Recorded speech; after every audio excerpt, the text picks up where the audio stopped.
Good afternoon and welcome to the Government Committee.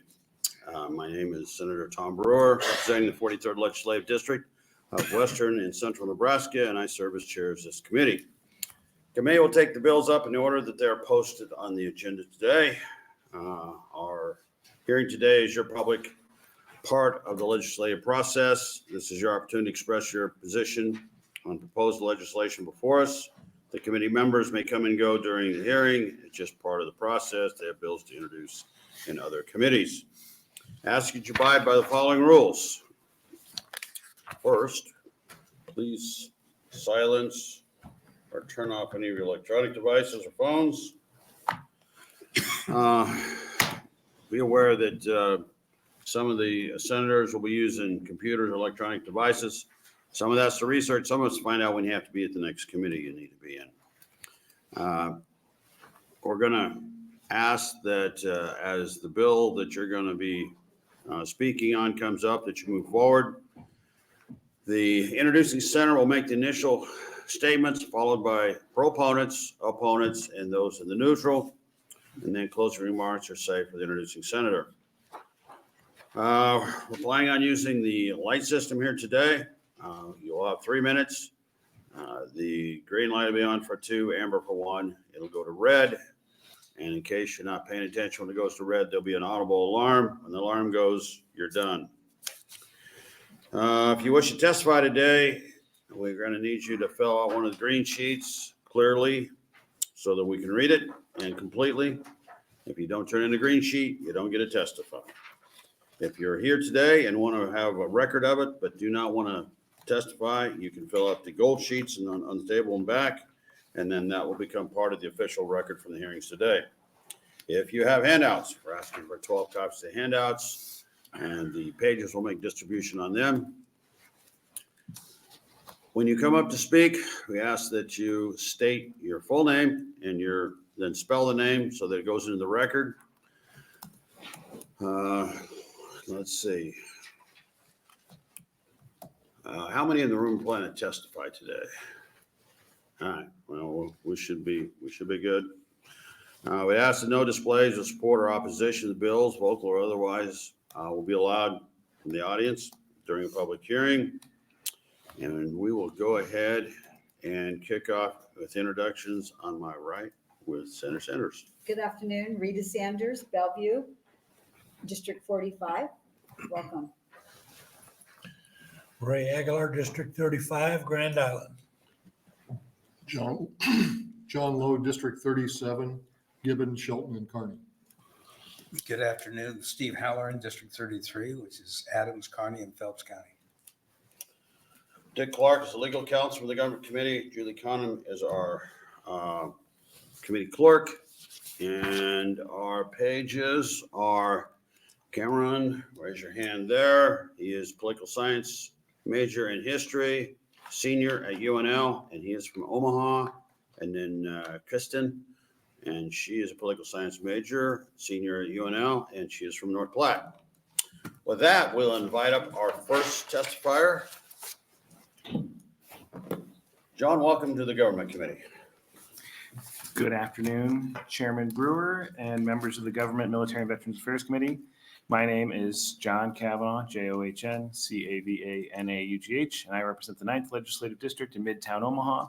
And I'm here today to introduce LR 287CA. LR 287CA is a proposed constitutional amendment that would require the state to compensate political subdivisions when the legislature reduces or eliminates any locally imposed source of revenue.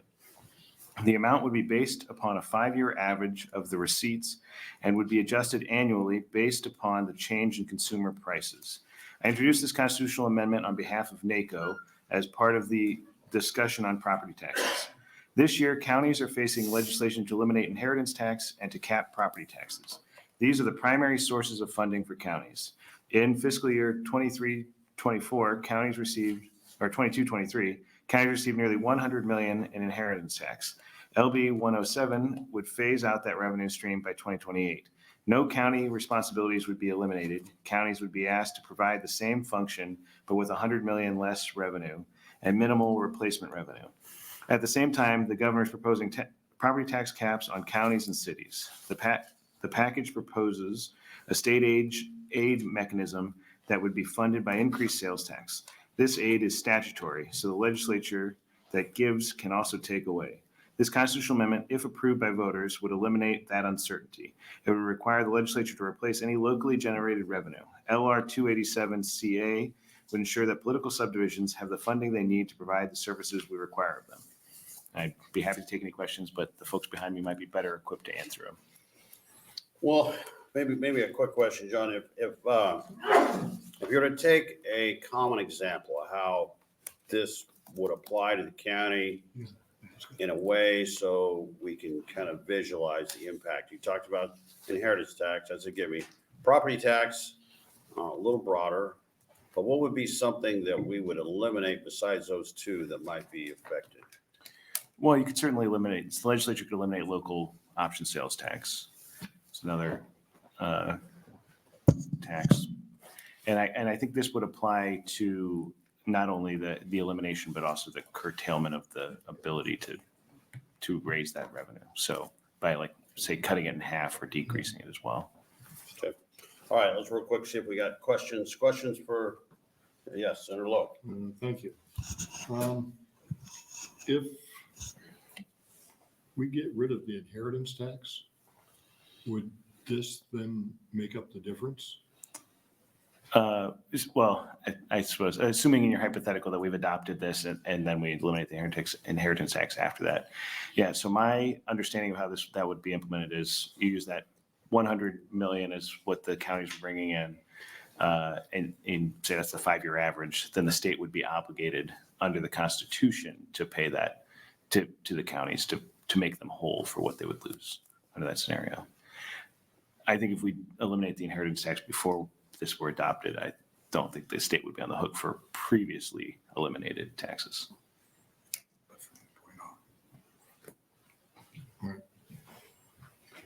Run a little along those lines. So would the county then provide like a 5-year average on what they received in inheritance tax? Because that probably spikes, depending on who dies and when they die. So how would you figure what that would look like, the compensated piece of it? Just saying an inheritance tax, and we just narrow it down. And probably somebody behind me might be better to speak to how the counties calculate that, but my read of it would be just what they had taken in the previous 5 years when the elimination would go into effect. Okay. All right, we'll grill them instead of you. All right, any other questions all right, Senator Cavanaugh, thank you for that introduction. Will you stick around for close? I will, unless I might have to go, depending on how many testifiers we have, I might have to go to judiciary and introduce, but I'll stick around if I can. Okay, thank you. All right, we will start with proponents to LR 287CA. John, welcome back to the Government Committee. Thank you, Chairman Brewer, members of the Government Committee. My name is John Cannon, Joncannon. I'm the Executive Director of the Nebraska Association of County Officials, also known as NACO, here to testify today in support of LR 287CA. Definitely want to thank Senator Cavanaugh for bringing this on behalf of NACO. A common friend of ours said that he always likes redheaded lawyers named John C. And so certainly that affinity exists, and I will make use of that any chance I get. I am also reminded, I'll speak quickly because I'm reminded that you said when it gets to red, you're done. And if there's one person in the legislature that says you're done and means it, I think that would be Chairman Brewer. So this bill, LR 287CA, is of a piece with a bill that you had heard last year, LR 1CA, brought by Senator Carol Blood. And this is really more on the revenue side of things. For LR 1CA, that addresses unfunded mandates. If there is a service that the state pushes down to the counties that we're required to provide, then the state has to fund those. We would essentially eliminate unfunded mandates. That's the service side of things. This is really more on the revenue side of things because, again, there is a mix of services that we gladly, willingly provide to our constituents. They expect it. And the reason they expect it is because the legislature has told them that they can expect it. So we have a limited source of revenue that we can use in order to fund those necessary services. And because of those limited resources, when one is taken away, then it automatically is going to lead to an increase in the remaining revenue streams that we have, which for us is primarily property taxes, or it's going to lead to a deterioration or an elimination of certain services within the county. And there's not much more to address than that. It's a simple piece of It's a simple piece of an addition to the Constitution, but I would urge your support for LR 287CA. I'm happy to answer any questions that you may have, and I understand there may be a couple. All right, thank you. On the issue of the inheritance tax, that is a amount that varies, I assume, considerably each year and by county and what happens within the county. It can, sir. For larger counties, the big, what I refer to as the big five of Douglas, Lancaster, Sarpy, Hall, and Buffalo. The law of large numbers means they can fairly well estimate what those numbers are going to be on a year-to-year basis. And that's just kind of a track record over a number of years. Sure. You can say the mortality rate within the population is X, and the average size is going to be some Y, and we multiply the two together, and that tells us about what the receipts will be. The reason that we had put in a 5-year average of receipts is because that really tends to smooth things out, so that you don't have the spikes going across time. A 5-year average is generally considered a reasonable means of estimating what the loss of a particular revenue stream would be, and so that's why we put that in there. And you've done a query of your counties to kind of get feedback from them on the impact. Because I think of my 11 counties, 9 have got a hold of me and said, hey, inheritance tax, we don't necessarily depend on it, but we use it, whether it be replacing blades on a road grader, or tires, or whatever. It kind of becomes that fund they go to for the things that need done but aren't necessarily essential. Sorry, boss. That's all right. Don't ever do it again. Is that kind of how you see it? So, to the extent that we're referring to the inheritance tax specifically, it really depends on the county. For instance, Lancaster County, the inheritance tax fund goes immediately into the general fund and therefore buys down the levy.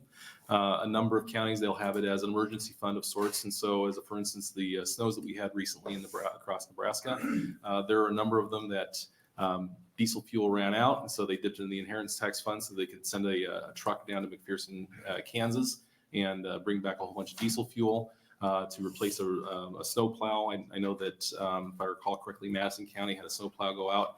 They dipped into the inheritance tax fund so they could go pick that up as well. And so it's really going to depend on the county. But what the bottom line, however, is that with the inheritance tax will pay for things that otherwise would be paid for through property taxes. And so when you look at the county financial posture, it's really one big pot of money. It just depends on where it comes from. And so if the inheritance tax goes away, either something has to be increased in order to make up for it, or services just aren't going to get done.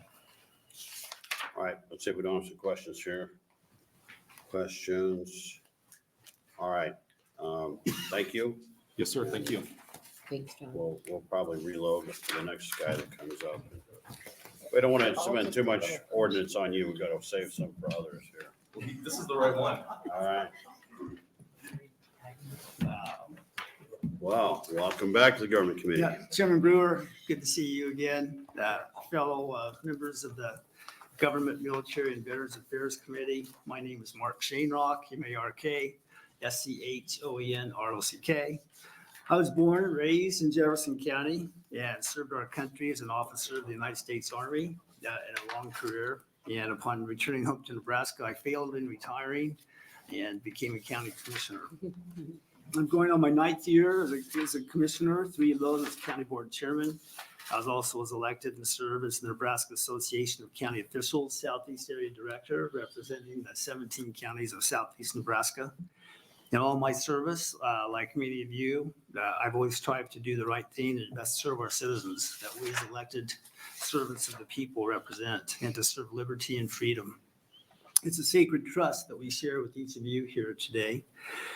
And I know all my county officials across the state share that trust. On behalf of all Nebraska elected and appointed county officials, we would like to thank Senator Cavanaugh for introducing this legislation.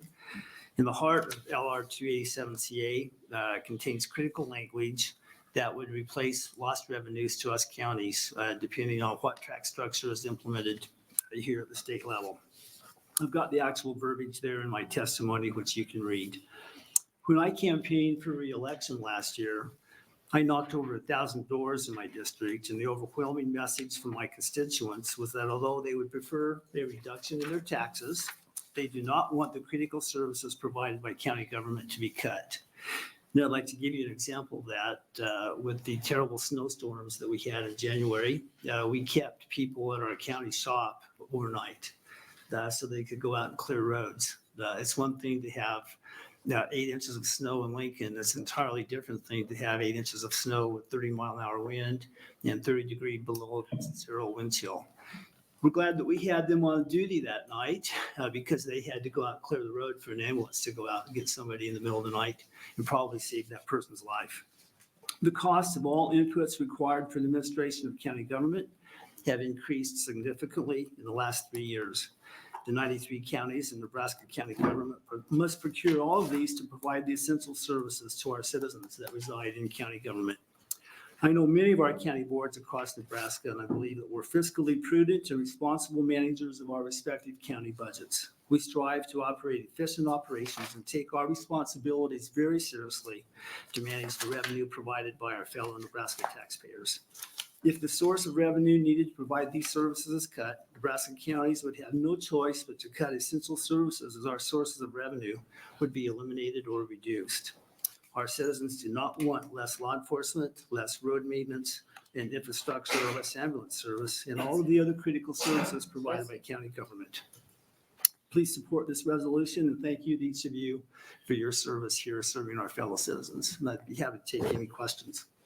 All right, thank you, Mark. Let's see if we have questions for you. Questions. All right, well, you must have done a pretty good job. Chairman Brewer, can I give you just one quick example of how Yeah. that tax please, cut would that's affect what us? So in our county, our average 5-year revenue from inheritance tax the last 5 years has been about $650,000. And that equates to about 3 points on our levy.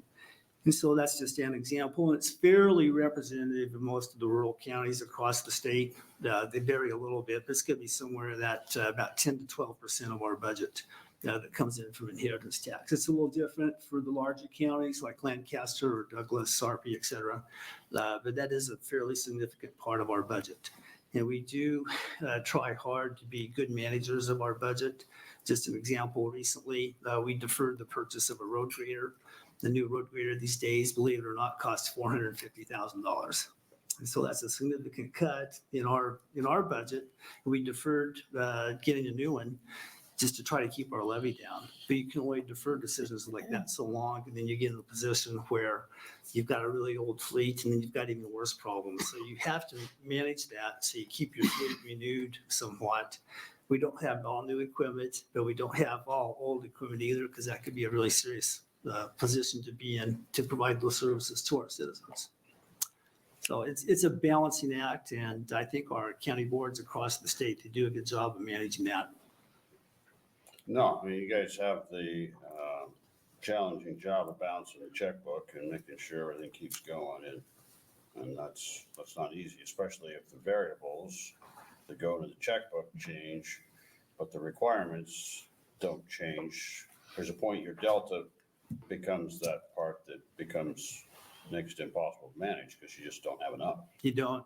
And there is an expectation, Senator Brewer, on the part of our citizens for those services to be there.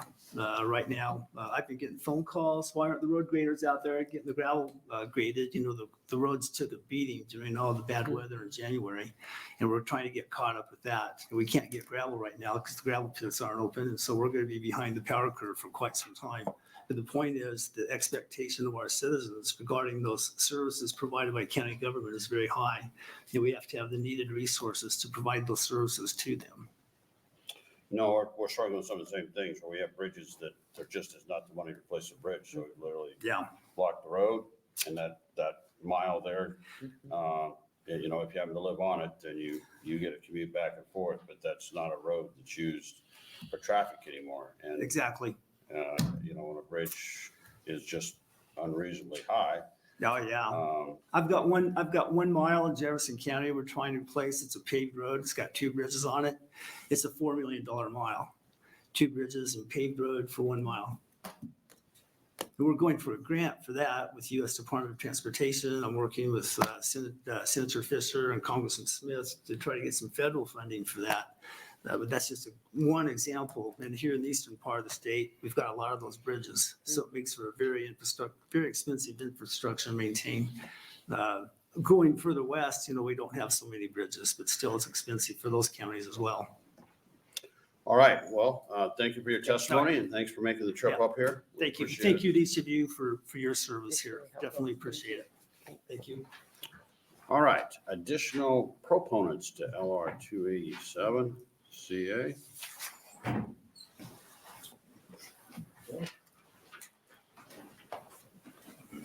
Welcome to the Government Committee. Well, thank you very much. I appreciate that. And I'm getting a little older, so if you can hold the grilling down, I would really Sure.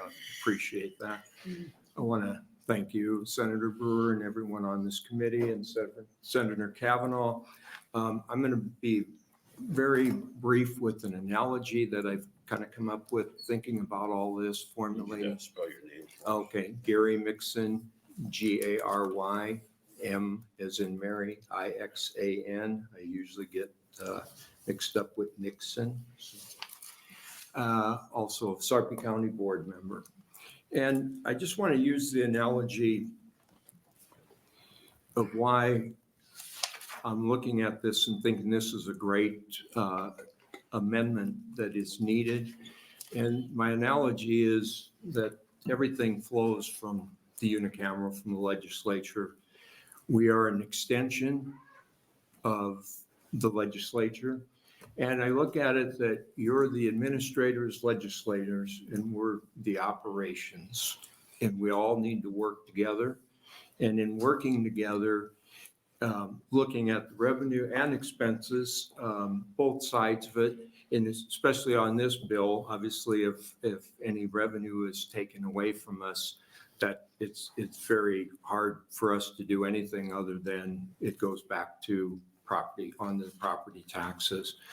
You had made the comment regarding how much for Sarpy County. Sarpy County is for the inheritance tax over the last 5 years averages $3.8 million that we've received. And again, that loss would just go back on to the taxpayers. So we're trying to provide all the services. Our bottom line client is our taxpayers. And we are trying to do everything as best as possible. And with keeping costs down, et cetera.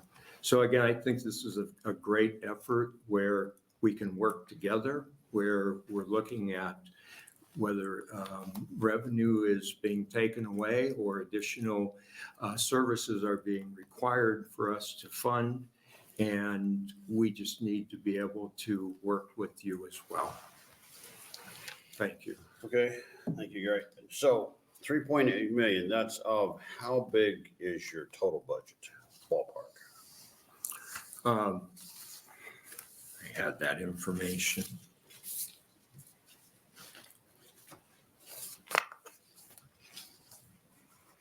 I'm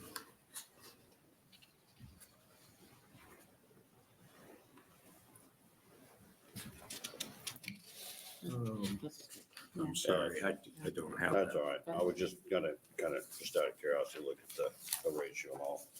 All right, questions for Gary? Thank you. All right, well, thanks for coming in and testifying. Thank you. All right, next proponent, LR 287CA. Welcome to the Government Committee. Good afternoon. Senator Brewer and members of the Government Committee, my name is Deb Van Meter, spelled DEBVANMATRE. I'm the mayor of Gibbon and the president of the League of Nebraska Municipalities. I'm testifying in support of LR 287CA on behalf of the league, as well as the cities of Lincoln and Omaha. We thank Senator John Cavanaugh for introducing this important proposed constitutional amendment to require the state to compensate political subdivisions for any locally imposed revenue source that is reduced or eliminated by the legislature.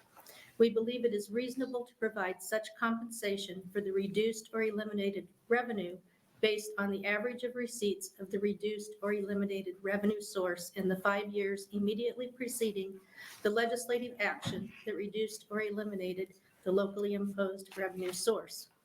Municipalities need locally imposed revenue sources such as occupation taxes and local option sales tax, which are critically important to fund services, including but not limited to public safety services, emergency services, infrastructure such as streets, water and wastewater systems, economic development programs like LB 840 plans, as well as libraries, parks, and recreation centers.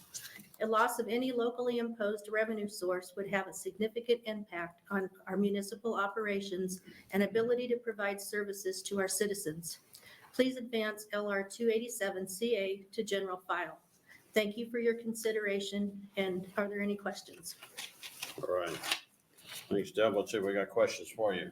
Questions? Questions. All right. Thanks for making the trip. Thanks. Yes, thanks for making the trip. Okay, we are still on proponents to LR 287CA.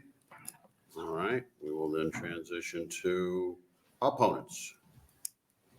Well, that's a good sign, John. All right, anybody here in the neutral on LR 287CA? We will invite Senator Cavanaugh back to close. Thank you, Chairman Brewer, and thanks, members of the Military Veterans Affairs Committee. Well, no opposition here, so it seems like this is a consent calendar bill. I just looked up. Looked like Sarpy County's budget in 2024 projected budget is going to be $272 million. So we're talking somewhere between 1% and 2% or something like that of their budget. Would accounted for the inheritance tax. You know, obviously what we're talking about here is a constitutional amendment, which means it would be ultimately up to the voters if they decide that this is something they want to do. We're just asking for the opportunity to go in front of the voters and make the case that if the legislature decides to take away some ability of a local entity to raise their revenue, that the community, that the citizens of Nebraska live in are able to continue with the services that you heard about here today. So I don't really need to add anything else to that. I think everybody else here did a better job than I could of explaining it. So be happy to take any further questions. Well, you did a pretty good job, but it's kind of their calling in life to explain their situation. So. All right, let's see. We don't have some questions for you, John. Questions? Yes. No, Senator Conrad. thank you, Chair Brewer, and thank you, Senator Cavanaugh, for bringing this forward here. And we had a great hearing, and I'll look forward to following up with folks afterwards just to see how this interfaces with the measure we advanced for Senator Blood a little bit more last session, just so that I have a clear understanding about what's different, how they work together, if there's a priority or benefit to having one go but not the other. But that's conversations that we can have off the record, and I just wanted to kind of put a marker down here. The other piece I was just going to say, and thanks for cleaning it up during or noting it during the closing on your measure, but we've all been on the mic before and trying to grab one of those facts that we have otherwise readily available in our head, and it just eludes us at the moment. So we know that you're knowledgeable and hardworking for the work that you do in Sarpy County, and appreciate you bringing that forward. Thank you. All right. Anyone else? All right, I need to read in here before we wrap things up. You had 5 proponents, only 1 opponent, and no one in the neutral. And with that, we will close out our hearing on LR 287CA. And we'll reset for LB 951. Senator Linehan, welcome back to the Government Committee. Frequent flyer. Good afternoon, Chairman Brewer, members of the Government Committee. I am Luann Linehan, LOUANN, I represent Legislative District 39, Elkhorn and Waterloo. Today, I'm introducing LB 951. During my time in the legislature, I've advocated for government accountability and transparency to voters. Last year, I began working on a bill to bring accountability to private meetings where government officials are making and discussing policy decisions. These meetings are not required to be announced to the public. If a group of high-level government officials are going to have private meetings and make decisions on policy, then that meeting needs to be open to the public. The requirements of LB 951 are essentially the same as the Open Meetings Act. The only difference is the distinction between what meetings are or are not covered under this bill. A private meeting will be covered under this act if the majority of the board members are public officials and are part of the upper management levels of their respective public political subdivisions. The governing board is one that sets policy, makes decisions for or supervises entities. A private meeting can host a closed session if the majority of the board votes, while an open session to close the meeting for the following reasons: strategy sessions for bargaining, real estate purchases, pending or imminent litigation, discussion regarding security procedures or personnel, discussion of trade secrets to protect the reputation of an individual during an evaluation of a job performance. Any member of the board can challenge the continuation of the closed session if they believe that the session has violated any of the previously listed criteria. These meetings must record minutes and have the minutes publicly available. The board must also make reasonable accommodations for the public to attend the meeting virtually or in person. To clarify, if LB 951 will not apply to chance meetings or attendance at conventions or workshops. This bill is only intended to apply to meetings where decisions on policy are made concerning matters that the board has supervision over. For example, a group of superintendents that determine what education policies to pursue in their group of schools. If a person violates this act, they will be subject to a fine of $10,000. The Attorney General and county attorneys may enforce this act, and any resident of Nebraska may commence suit for violations of this act. Lastly, any person who knowingly violates this act will be guilty of Class 4 misdemeanor for the first offense, Class 3 for subsequent offenses. I believe our citizens have a right to know what public officials are planning and making decisions on. If high-level officers are making decisions behind closed doors, they just shouldn't. We spend a lot of time in the legislature being open to the public. We have hearings. Our floor is open. Our debate is broadcast. People get to listen. They can call us out into the lobby. We even have the press, and I know there's disagreements about this, but I've always thought that the press should be in exec sessions. And now I'm kind of shocked, really, by the number of people who said this isn't okay. Public meetings should be public. Public elected officials or officials, high-paid government CEOs should have public meetings.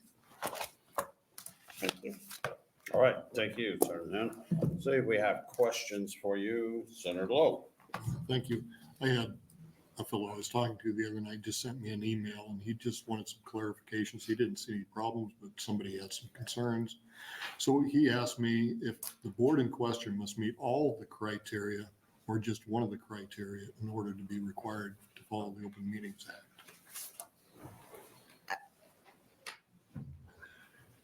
I would think just one of the criteria, but look, I am not on the government committee, so I could be confused on the details. My point is that public meetings should be public. I don't know if this is, I doubt any bill's perfect. I'm not, this isn't what I focus on.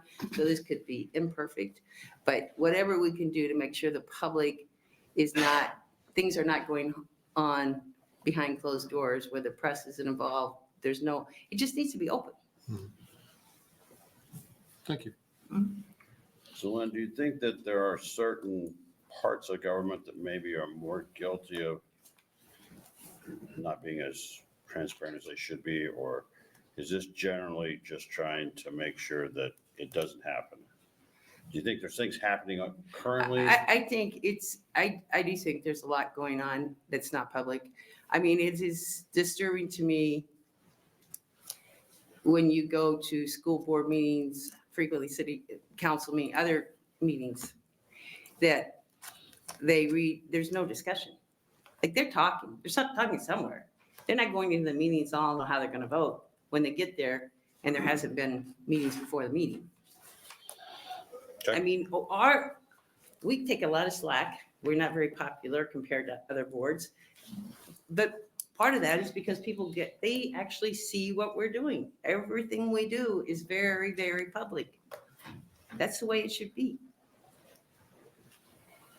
Okay, other questions, Senator Conrad?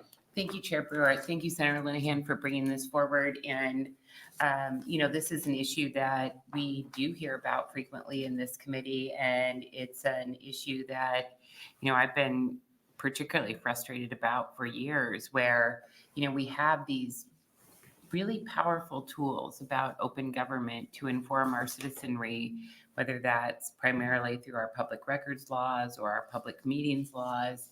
And I feel like we're moving in the wrong direction. Like we're sliding in the wrong direction on a lot of different levels of government, where we're tightening up information, where we're getting defensive with our citizenry who we serve. And, I know Senator Albright has a great bill to strengthen public meetings laws. We've got other measures pending before education. Senator Sanders has measures to improve transparency for educational issues. And then the government committees put forward an update to our public records laws. And I appreciate they're on the front lines and dealing with a lot of tough issues too, but I'm really frustrated that we hear from government lawyer and lobbyist after government lawyer and lobbyist that, it's a real burden to comply with these laws. And I just think that's the wrong lens. And I'm glad that you brought this forward. And I think it's in line with a lot of frustrations we've been hearing about for a long time. And maybe we can find a good place for it. But I know you've been involved in government and politics for a long time too. Do you have a sense about just trend lines, kind of how we're moving here in Nebraska? Is it towards transparent? Do you feel like it's towards transparency, or do you feel like we're moving away from that? I think we are moving away from it, and it's happening because, thank goodness, we still have some small town newspapers that go to meetings, but we have too many where there is no longer a newspaper.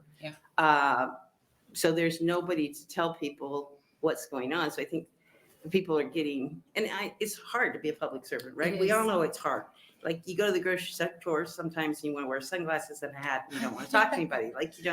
I remember once going to a garden store with my Linehan shirt on. I'm like, what am I doing? I realize trying to avoid publicity, but it's not okay. Because people need to know, they need to be able to engage and express their frustrations, just like we have all these hearings, so people can come and tell us why we're wrong. I think it's very important. And I think because of lack of press and fewer news outlets, that it is becoming kind of like, oh, well, we don't have to do that, because nobody calls them on it. I appreciate the connection to the local news coverage as well, and how losing that really impacts our democracy in a negative way. But I appreciate you offering that analysis. Thank you. All right, one more run through. Any more questions for Senator Linehan? Thank you, and you'll stick around for close? Yes, as long as I don't have a bill with it. Okay. We will see if we can work through it. All right, I will start with proponents to LB 951. Come on up.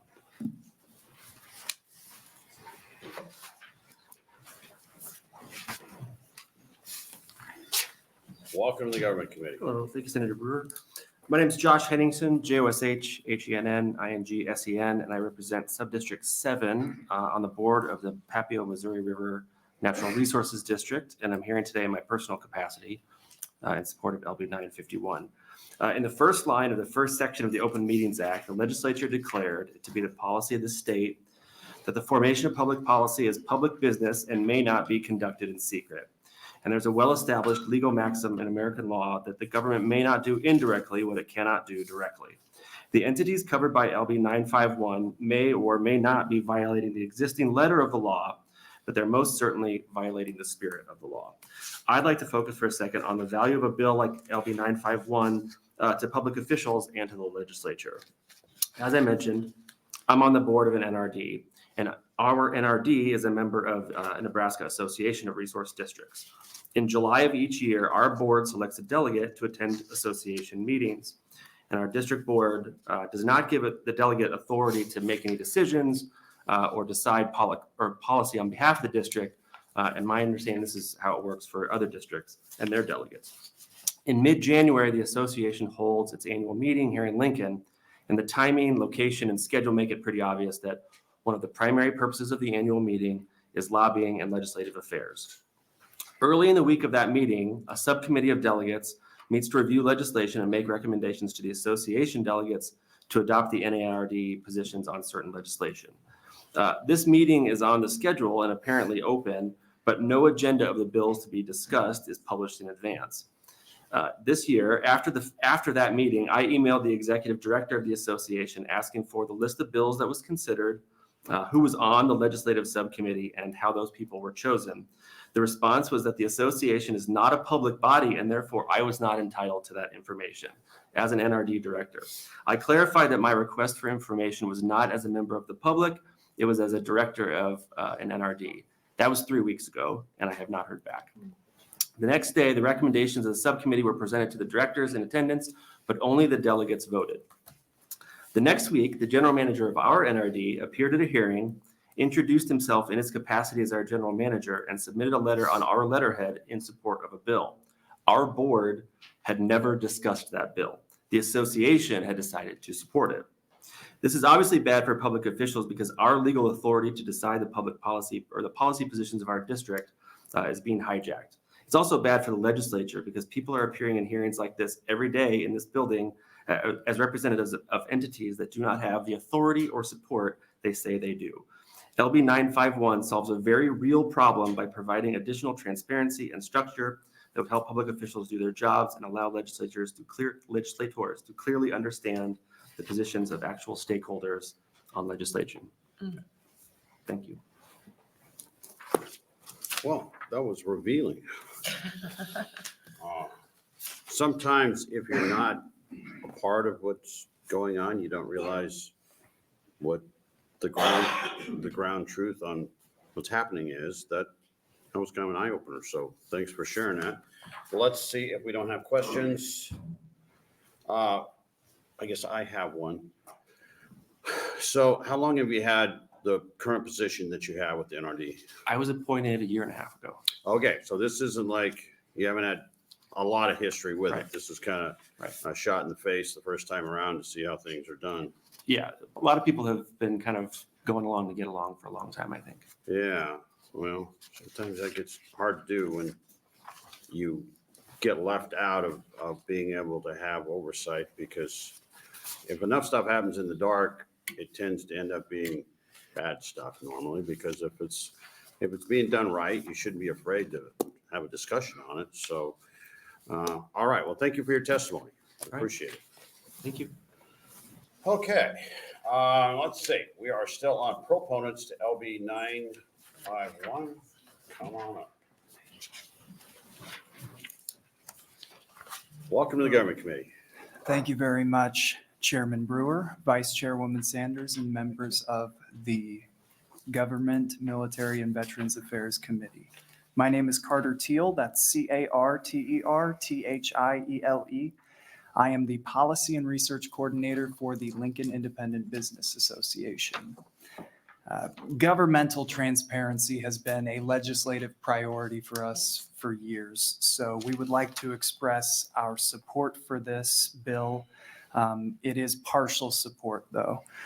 All but one provision of this act appropriately distinguish between the public and private sectors. It acknowledges the unique position of public officials who serve on private boards, recognizing that an elected official's public sector identity indicates a certain level of public interest in their activities, even when conducted within a private entity.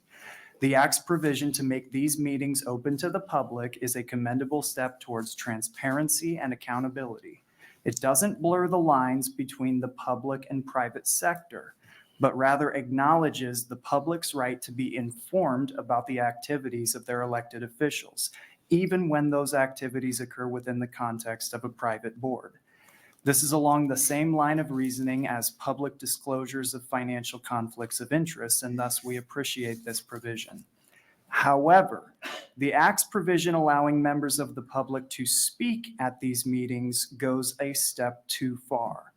While public officials carry their public sector identity into their roles on private boards, these boards remain fundamentally boards of private entities conducting their own business.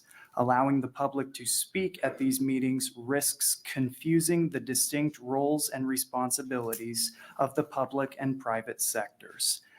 The public is afforded the opportunity to speak in front of their respective representatives at city council meetings, county board meetings, public school board meetings, among a host of others on public issues. Allowing the members of the public to speak at private entities' board meetings is disruptive to the private board's functioning, an unnecessary burden of the private board members' time, and serves little to no tangible purpose.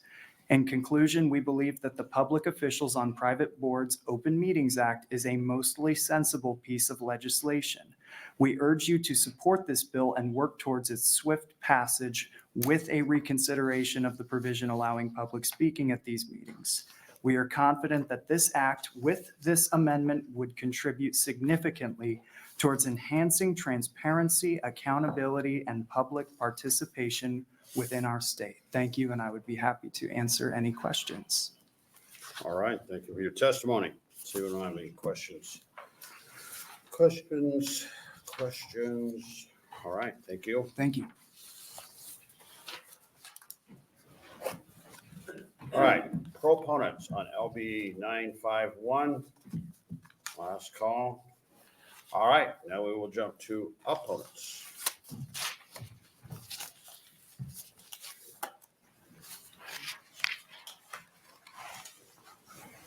Welcome to the Government Committee. Thank you very much. Thank you for having me today, Senator Brewer and members of the committee. My name is John Spotts. It's John Spatz. Believe it or not, it is pronounced Spotts. I'm the executive director of the Nebraska Association of School Boards, better known as NASB. And for time purposes, I'm going to try to address three things. Number one, kind of the practical application of this bill. Number two, some legal or constitutional issues we've identified. I have a handout on that. And then number three, if we have some time, talking about potentially a disincentive this may create in local service. As identified before, at the beginning of our current statutes dealing with Open Meetings Act 1408, it says, it is hereby declared that the policy of the state, that the formation of public policy is public business and may not be conducted in secret, and we strongly support that. But just by way of an example, NASB is a private nonprofit 501c6. My board of directors does not make policy. We cannot pass a law, a rule, a regulation that binds the public in any way, shape, or form. We don't levy a tax. The public does not vote for our board of directors. But yet, if this were to pass, NASB would be subject to the Open Meetings Act. And as identified in the language on page 2, line 14, the types of businesses are private or quasi-private entities, whether operated for profit or on a nonprofit basis.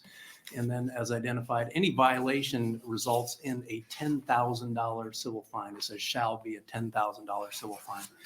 So by way of an example, if two brothers owned an LLC in a farm operation, which is not unusual, and one brother happened to be on the city council, one brother happened to be on the local school board, would that entity be subject to the Open Meetings Act? And if so, if a discussion amongst them about the farm operation was not publicized in a local newspaper, would there be a $10,000 civil fine paid? Those are the sorts of things we're concerned about if this bill were passed. In your handout, I've listed three potentially legal or constitutional issues.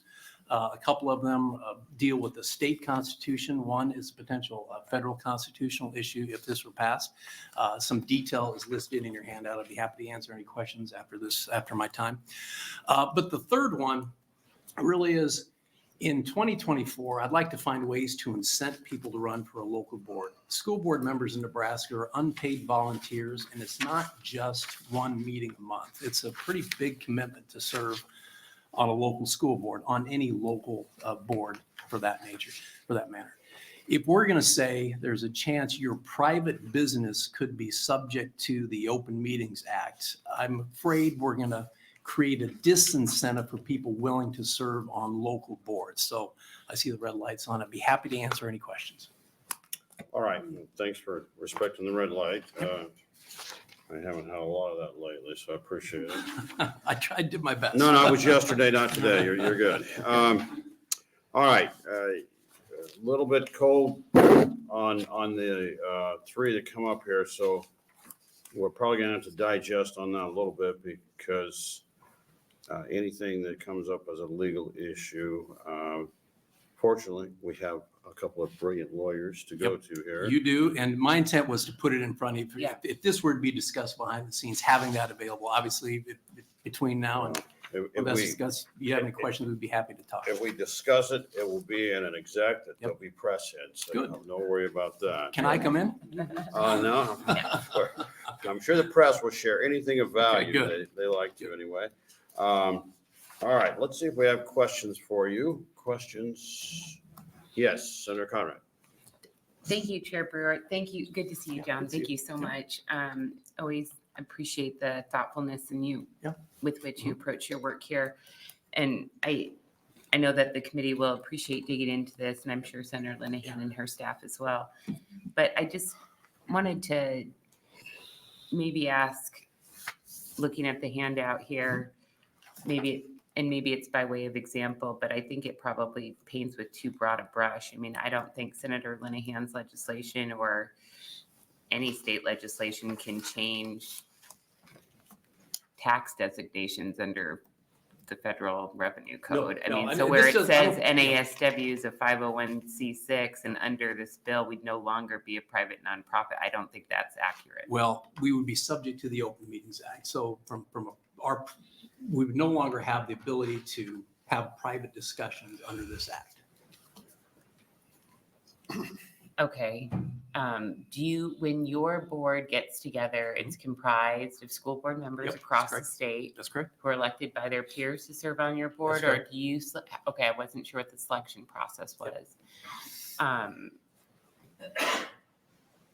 And how would you characterize the work that you do in regards to formulating policy positions? I mean, don't you What do you mean by policy positions? I mean, when the school board association comes together, they look at a list of bills and they say, we support or oppose these, right? Yep.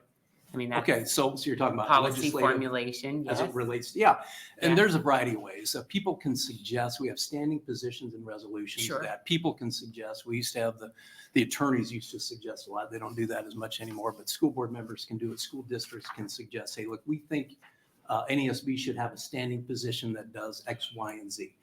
And so what happens under So, that? for example, like it might, just to help us get a tangible example, it might be, we're going to support measures that improve school funding That's right. or something like that. Something like that. Okay, okay. Yep. So we have a legislative committee that's elected as well. And then that gets forwarded to our board of directors and that goes to our delegate assembly. So each school district has one vote during our delegate assembly. That happens every November. And so we have a slate of usually not a whole lot that's new, but sometimes new standing positions or resolutions that are voted in by the delegate assembly. So those are kind of the marching orders for us as an organization to lobby or to engage with the legislature. Okay, that's helpful. And then, and I seriously don't know the answer to this question. That's why I'm asking. I'm not trying to play got you on it. But your organization is funded, I'm guessing, primarily through dues by public entities. Right, No? not primarily. Yes? Not Okay. primarily, no. What are the revenue streams? Oh, it's a variety of things. Okay. So we operate a number of subsidiary organizations. Our dues, depending on how, it's a variety of ways in which you can measure that, but it's less than half of our revenue. Okay. By substantially less than half of our revenue. So our other part of that comes from numerous different sources. And are those other revenue streams related to public dollars? What do you mean by public dollar? I don't have the ability to tax people. I don't have the ability to take money from the taxpayer. But your members, I'm guessing, pay their dues or contribute to other revenue streams through the public dollars in their local school. Some of which might be. Jurisdiction. Yeah. Again, I'm not trying to play guy. I don't understand how it's structured in terms I of would love funding. to sit down and Okay. draw you a map, but amongst, a big part, something we decided or discovered several years ago was our demand for providing board development and support around things like Open Meetings Act, for example, was higher than our ability to meet it. So we really had to figure out ways to grow our organization to better support school board members in the state of Nebraska. So a big chunk of our revenue actually comes in from out of state, from school districts all around the nation. And so that is used by us to support schools in Nebraska. Okay, well, that opened up a whole new thread of questions, but I'm not sure we're gonna have time for that here today. Okay, I think I understand. But there are numerous organizations out there, and one of our subsidiaries is C Corporation, for example. Competitors are from other places from around the nation. Under this language, that organization would be subject to the Open Meetings Act. I don't know if that's the intent, but this casts, I would say, a very wide net of types of organizations. If you're an LLC, if you're an S corporation, if you're a C corporation, if you're a private nonprofit, 501c3, 501c6, if a majority of the board is a locally elected official, that becomes subject to this act. So I just think that the types of organizations and the number of organizations that may end up being subject to this is pretty vast. Right, but it's not, say, for example, on its face, it doesn't cast the net so widely that it would be like an elected official happens to sit on a hospital board or a local United Way chapter. It would require the majority of the membership to be elected officials. That's correct. Well, and amongst the issues that we have are kind of the equal protection. If we have one LLC with 3 members, 2 of which are part of a locally elected board, competing with a neighboring LLC that does not have any locally elected people on its board, one entity has to be subject to the Open Meetings Act, the other one doesn't under this. Right, so but is that an actual issue? Because what's the quote unquote potential composition from who's the competitor to the School Board Association? Well, in other states, there have been competitors that popped up, and they aren't made up of school board members. Different. And I'm not referring necessarily to school board. I'm just talking about in general. If we have an LLC that is subject to the Open Meetings Act because of this act, that has a competitor LLC whose members aren't locally elected officials, one is subject to the Open Meetings Act, one is not. And transparency is somehow a hindrance to the ability to pursue the LLC's mission? Well, there might be trade secrets. There might be discussion about strategy and how you. Wasn't that exempted out? The trade secrets? Well, that's under closed session, but that's a whole nother line of the Open Meetings Act by which you can go into closed session. There might be some things in there that are allowable, but during any meeting of a business, there's likely information shared that you may not want the competitor to have. Okay. All right. Well, thank you for raising these issues. I will think deeply about them. I'm not sure that we have a meeting in the minds on them, but I know that you're trying to bring forward good ideas for us to consider as we look at the bill. And also I'd like to follow up, I started as legal counsel in 2003 with NASB. At the time, I would say 4 out of the 5 inquiries I got from school board members had something to do with the Open Meetings Act. Mm-hmm. And we invested a tremendous amount of time and resources into better educating school boards and school districts so they do that better. Under the Open Meetings Act, I think they're doing it better today than ever. I just look at the trajectory of the Open Meetings Act. Because what I found at the time is people just didn't understand exactly what the requirements were. And so it was important for us to make sure that they were doing that. And we've always said we want to make sure school boards are doing the right thing. And if you are, you want your public engaged and you want your public there. That's a goal for us as an organization, is to have the public more engaged. Yes, I think that's right, and probably at the heart of Senator Linehan's proposal. So maybe the policy goals are the same, and there's maybe some nuance in terms of I agree. the structure here. Yeah. Transparency is important to us as an organization. It really is. And I can't say that enough. And where I've seen school board members and school districts run into problems, we talk to them every day. It's where there's some kind of suspicion sometimes because there is a lack of transparency, or somebody has a misunderstanding, and had there been more transparency, they could have worked things out, things wouldn't have been as bad. And so I think there probably is a lot more potential meeting of the minds around transparency for publicly elected people on their boards, which is different than what this is. This is for private entities. Right. It does feel, though, like it's another layer for an everyday citizen who's trying to sort out what's happening when government's expending resources in their name, right? Mm-hmm. Like if I'm a local taxpayer to LPS, and then LPS is paying you dues, Mm-hmm. and then I'm trying to figure out what you're doing, they're, follow the dollar Right. so many different ways, and then Yeah. you're made up of all school board members. I'm like, hey, what's going on there? Can't let you know. It's private. Well, It and just it feels like I get it. does. I get it. And I think this is worthy of us having a conversation, but if LPS pays money to a local And architect. Just because I live at LPS, not pointing fingers. No, at no. LPS, Yeah, but I agree. right. And I do Yeah. too. But, if they're spending money on an architect that lobbies the legislature, public money is going there, or if they're spending money on a construction crew of some kind that ends up lobbying. So where public money from a district is going in a variety of different places. Dues is one thing that they may end up paying. Okay. All right. Thanks. Sorry. Thanks, Yep. John. Thank you, Chair. Thanks. Sorry. No, that's helpful. Yep. Just thinking through the different All right. threads. If we go back to your testimony, if I remember right, you said that you were concerned because you were afraid that you may have folks that were no longer interested in running for the school Yes. board because of what this legislation would do. Correct. Yep. I got a niece running for a school board. Mhm.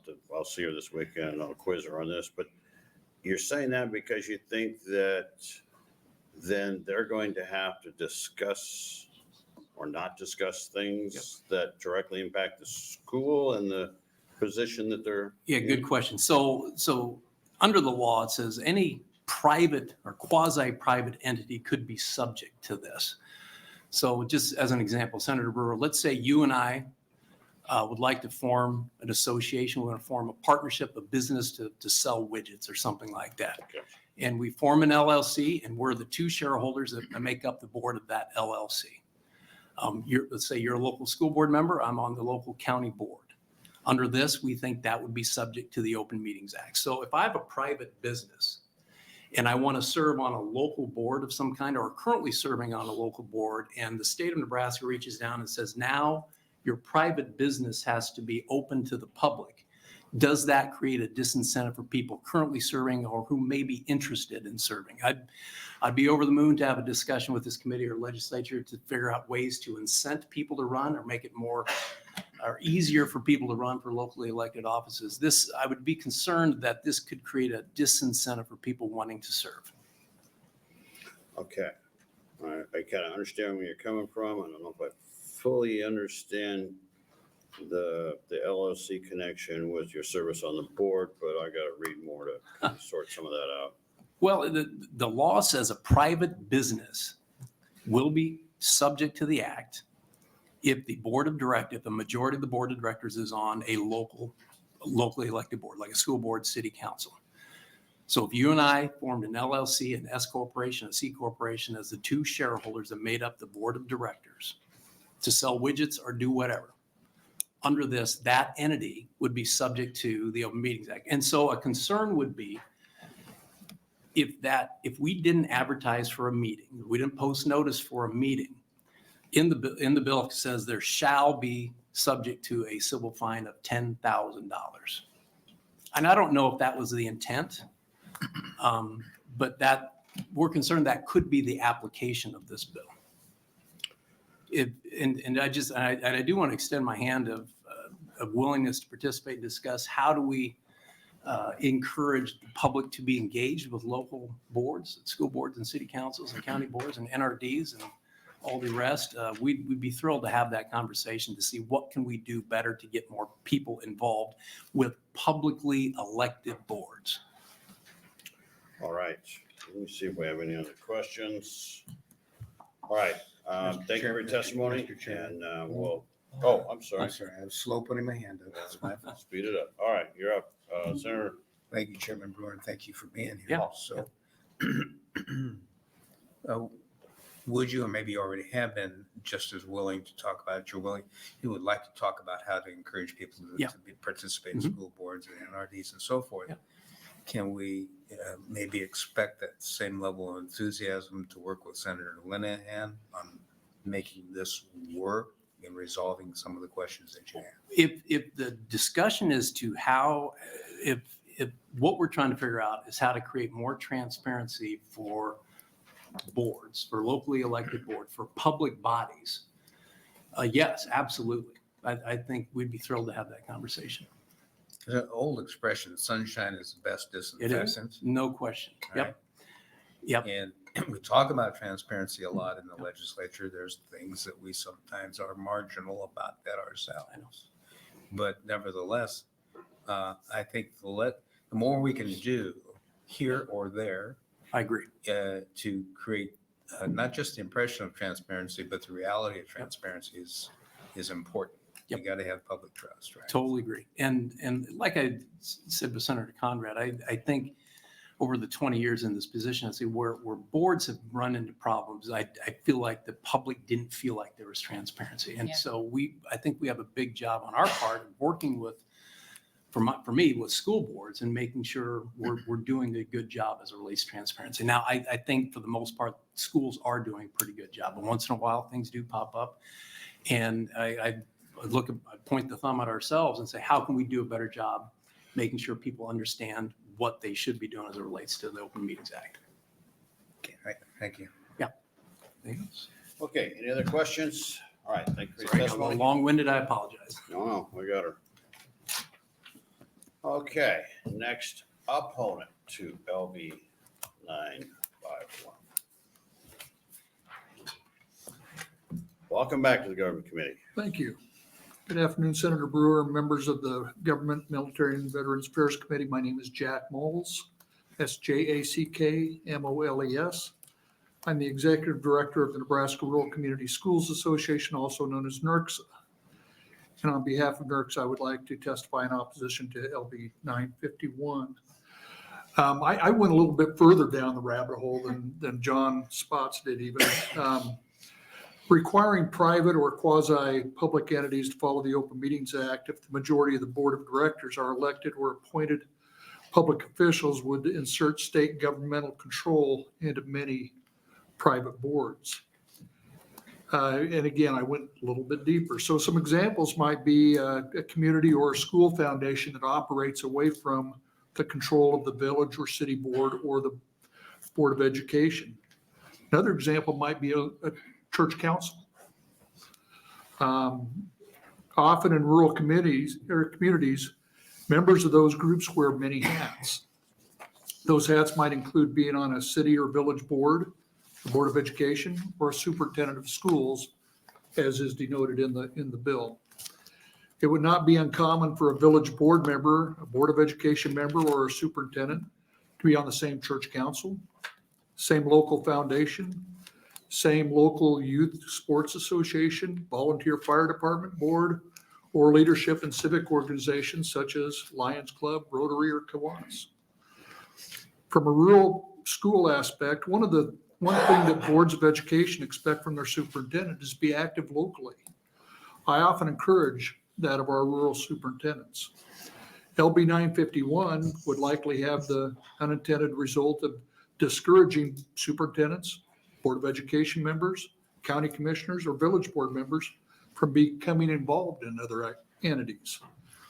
I would question whether this is really the result that the legislature will want to affect. The Open Meetings Act, we very much support. We do have, as stated earlier, the idea of being able to speak at all of these other organizations that would be going a little bit too far also. I don't know that this is, the things I dealt with or came up with, I don't think they're things that Senator Linehan probably has in mind, but they are concerns that I had as the bill is written. All right, thank you for your testimony. One of the things we're probably gonna have to do is, we'll ask plenty of questions on the close here to kind of narrow this down and figure out if what's written doesn't match what reality is, then that's the challenge we gotta work through. Yes, Senator Conrad. Thank you, Chair, and thank you for being here, Jack. Good Thank to you. see you. We see Senator Sanders and I get to see you at education, and now we get to see you at government. So that's always nice. But it sounds like maybe the thread that I'm hearing from John's testimony and yours is perhaps working with Senator Linehan to maybe tighten up the definitions in terms of who this act would be applicable to if it moved forward, which I think is probably something that's probably workable in the process. And I don't want to put you on the spot, but you happen to be in the chair, so I throw this out for legal counsel or others that might be coming up, because I think the other part that I'm kind of grappling with that you mentioned here a little bit is, and I don't know the answer off the top of my head, whether or not public entities have the same First Amendment rights to associate, organize, and petition as does an individual citizen. I think they're different, but that'd be something that I want to make sure I was right about, and I'm sure Dick can help us maybe think through it, or the other folks in the audience as well, because I think you would have a stronger case if these were individual citizens who were in their capacity as individual citizens organizing, associating, and petitioning. These are all entities of government that are coming together, which I think perhaps their right may not be as robust as the individual, but I don't know that for sure. And I want to think about that a little bit more deeply. The other thing, and John mentioned, and I kind of let it go because I know we got a lot going on and it's been a long week, and it popped up here too, is, I know how hard people in schools work, and I'm really grateful for how hard they work, and their perspective is valuable in these halls as we try and figure out how to work in partnership to advance our shared goals. But I will tell you, I don't think the rhetoric matches the practice when it comes to saying repeatedly, we value open meetings, we value open records. The same groups that are saying this are the ones before this committee testifying against bills to strengthen open records and open meetings laws. And the feedback that I'm getting in my office, whether it's from Crete or Lincoln or Schuyler or Scotts Bluff, is really frustrated parents who are trying to figure out what's going on with their schools. And it might be because they're concerned about curriculum. It might be because they're concerned about a new drug testing policy. It could be for a bunch of different reasons. And they legitimately can't get information from their schools. And that's wrong. So I don't know if this is the best remedy to go about strengthening transparency, but it's disturbing to me that I'm seeing a trend towards less transparency rather than more with our entities of government. And I think not only is that out of line with the spirit and intent of our law, but it fosters distrust in government, which hurts all of us when we're trying to figure out how to do our job. So I know that's a lot to put on you for this bill, but it's a common thread I'm seeing across education and government. And having practiced in these areas for over 20 years, I think it's out of step with who we are in Nebraska. And I think it's not an issue that's right or left on the political spectrum here, but the citizens are really getting frustrated. My experience would be on the other side, I think, that from my career as a superintendent, 23 years as a superintendent. Yeah. But that I thought we became more transparent. I think the Open Meetings Act has really helped to affect that. Okay. But one of the things I've done as executive director of NERCS is I go out to school board meetings. Mm-hmm. In fact, Tuesday night I hit my 97th board meeting. Okay.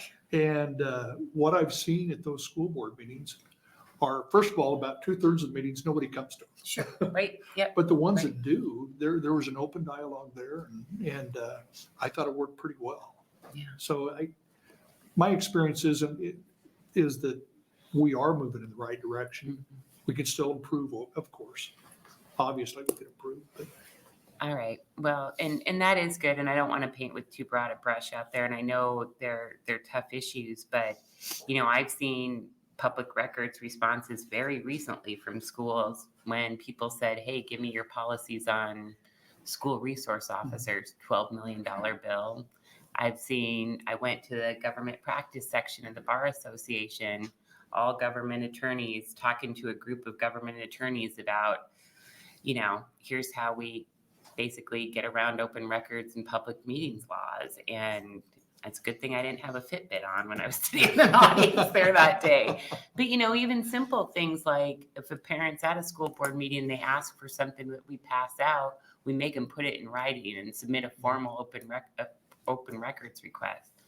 That's shocking to me. Like somebody takes time out of their day to go to a school board meeting and they ask somebody for what they're discussing at the meeting and they won't even give it to them. I mean, I don't know. I'm dismayed about the state of transparency across government today, but hopefully we'll be able to remedy some of that. And I appreciate you sitting in the chair for it. thank you.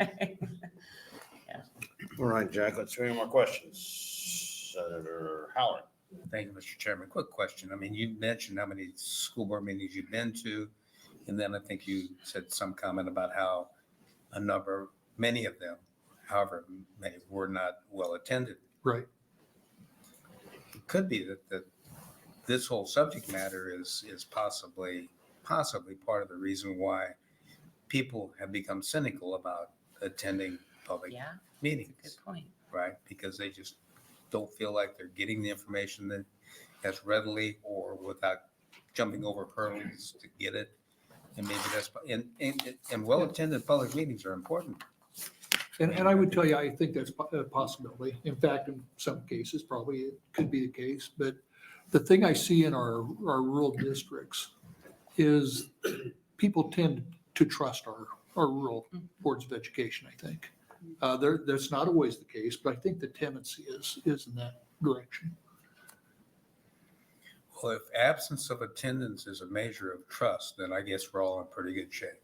I mean, I don't know. I would question that's a good measure of the public trust in public entities, but I appreciate your response. Thank you.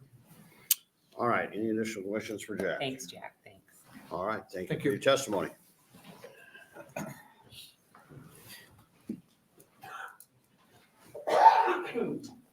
So you just decided you're gonna wander into the kill zone too, huh? When you put it in those terms, sir, I may have Welcome to wander the off. government committee. Okay, let me adjust my size. Chairman Brewer and members of the Government, Military and Veterans Affairs Committee. Good afternoon. My name is John Cannon, Joncannon. I'm the Executive Director of NACO, the Nebraska Association of County Officials. We represent all 93 counties across the state of Nebraska. Here in respectful opposition to LB 951, I want to thank Senator Linehan for bringing this bill forward. I see her most often in revenue, and she's been a great partner on a lot of different tax issues. We have some very hard conversations, and she's always been respectful and certainly listened to what we have to say. And so I don't want to at all diminish any of the things that she's trying to accomplish here today. I also have to give her my apologies, actually. I've been trying to find her for the last 3 days in one way, shape, or form to let her know we were going to be opposed to this bill, and I did not catch up to her. I saw you in the hall yesterday, Senator, and handed you a piece of paper, and that wasn't had nothing to do with this bill. So my apologies for that. Our opposition to this bill is that we think it's well intended but overbroad. I mean, everyone's already heard everything we've talked about transparency in government and how much we certainly appreciate that sentiment. Jack Moles actually used my example of the church council. I represent 93 counties. 80 of them are very rural in nature, and it is not uncommon to have a church council in a small town where you've got a county board member, you've got a city council member, and maybe you've got a senior teacher or something like that. And that's an example that's typical across Nebraska where you could have that sort of thing. And so that church council I don't think they'd like to be subject to the Open Meetings Act. I think there's probably some First Amendment issues there. But I'll use a different example, and it doesn't quite get there, but it's illustrative, I think. My wife happens to be an executive at the Emeritus Life Insurance Company, and they have a board of 12 people. And on that board, there is the CEO of OPPD, and they have the dean of a college from some college in Washington, D.C. And now that's only 2 out of 12. But those are public employees. And if for whatever reason they had 4 more, now all of a sudden they're starting to approach a majority of the board of a life insurance company being considered a private board with public employees. And I'm not sure that's exactly where we intend to go with this legislation. The constitutional issues certainly have been covered well by John Spotts. I won't go into those. We're happy to participate in the discussion as far as what we can do to make things more transparent. I have no allergies to that. We do appreciate the intergovernmental partnership. I'll note that at our annual conference for NACO, we had invited all 49 senators to attend one of the days of the annual conference. Senator Lowe, thank you for attending. I do appreciate that. And one thing I'll mention as far as NACO is concerned is that, to echo what John Spotts had said, we don't make policy for 93 counties. We make policy that represents 93 counties, but I'll tell you what, in my short time as the executive director of NACO, I've had the uncomfortable position of having individual counties take positions in opposition to where we were. Either they were opposed to a bill that we were proponents of, or vice versa. And I'm out of time. I'll gladly take any questions.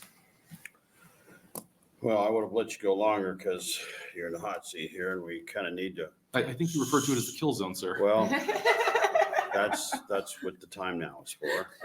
All right. Are you an attorney, John? Yes, sir, I am. All right. Good. I feel less guilty. What we're going to do is take a look at the intent of what Senator Linehan wants to do. Because what I'm worried about is we're ships passing in the night, and we're thinking that this is a good idea, but lawyers are really good at coming up with these crazy Ivans, that a what-if scenario where you take what is intended, but you could take what's there and twist it into some weird contortion that everybody would say, oh my God, no, that's not what we want to do.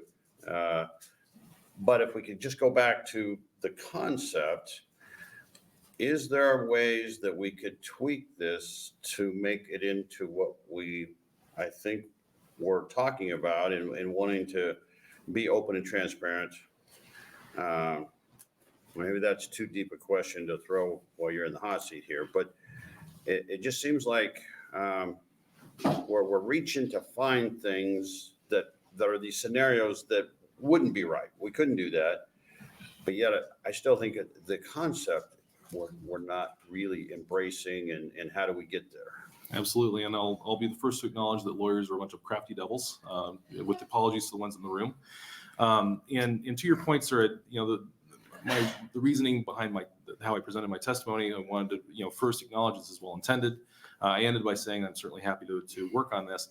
And in the middle, sandwiched in between, is here's the concern. And to that extent, the reason I structured it that way is to acknowledge the fact that matters of public policy regarding transparency are of paramount importance to the citizens of the state. I mean, you've heard this once, you've heard it a zillion times. The salvation of the state is watchfulness of the citizen.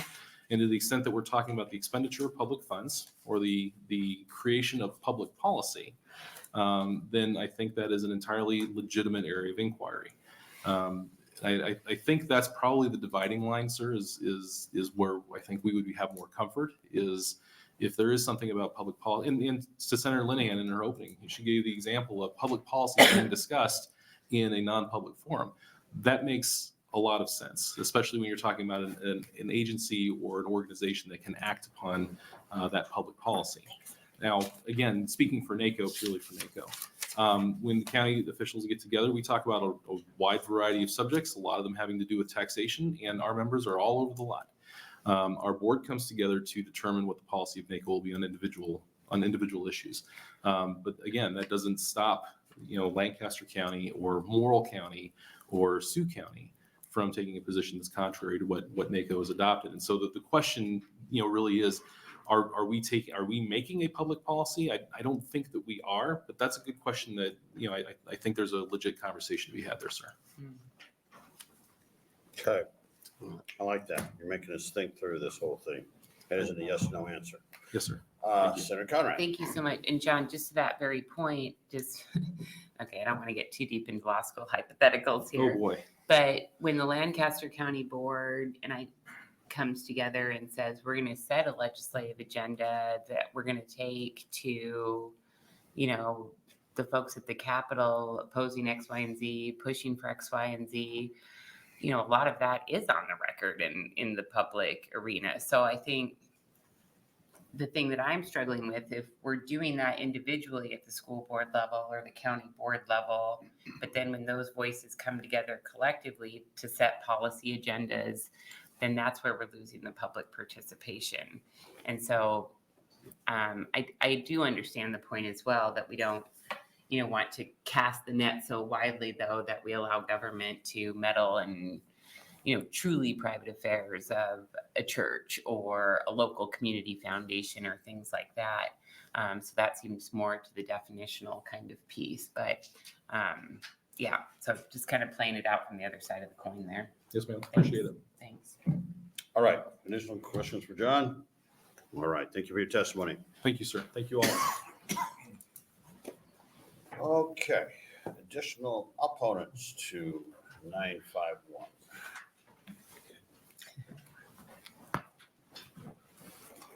Welcome back to the Government Committee. Yeah.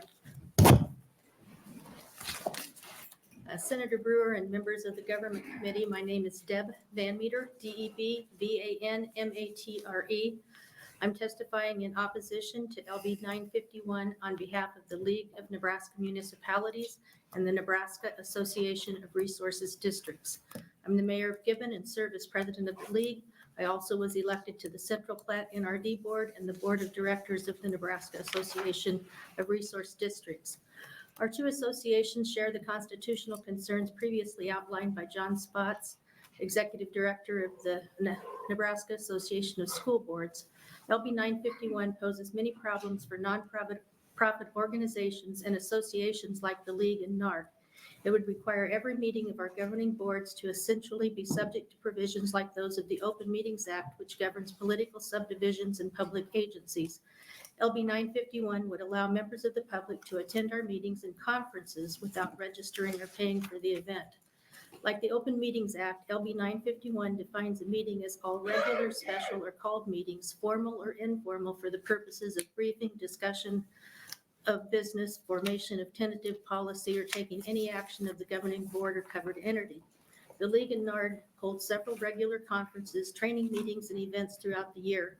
Our associations must enter into contracts with hotels, charter buses, and/or vendors.